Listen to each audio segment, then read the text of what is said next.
I'm Charlie with Train Energy Services, and a quote I really like is, "A goal without a plan is just a wish."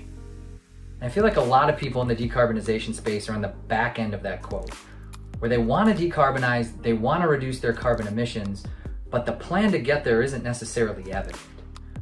And adding to that complexity is the fact that there are multiple pathways for decarbonization. There isn't a one-size-fits-all approach for these projects. One of the pathways, especially if you have carbon neutral ambition or you're looking at net zero, is electrification. So let's say that you have a carbon neutral by 2030 goal, and you have a natural gas asset that comes to end of life. You are at a crossroads, you're a fork in the road. You can replace like for like on one side and potentially look to source offsets or retire that asset early.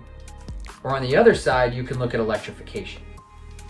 And that decision is only going to get amplified into the future.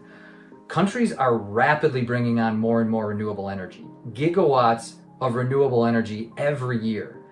So we are going to be leaning into electrification for the decades to come. Now, going back to that original quote, a goal without a plan is just a wish. For our clients whose goal is electrification, we're helping develop that plan to maximize the benefits of electrification. And there's a few key considerations that clients can take on the front end to make sure that we're doing that. The first one is grid emission factor, which is essentially how clean or how dirty is the grid where the project is located. If we're going to push more energy out to the utility grid, ideally we're going to do that in locations where the utility grid's already pretty clean.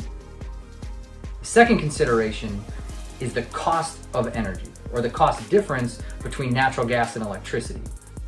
The closer that spread is, the faster electrification projects are going to pay off.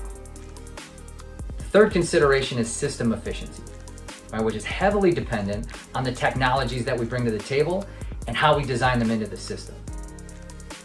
The last one is incentives, and that could be at the federal level with the Inflation Reduction Act, or at the local level through state and local utilities.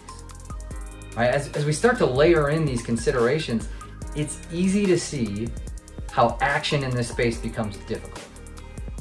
But that's where we're helping our clients cut through all the hype and develop the plan that delivers on client goals.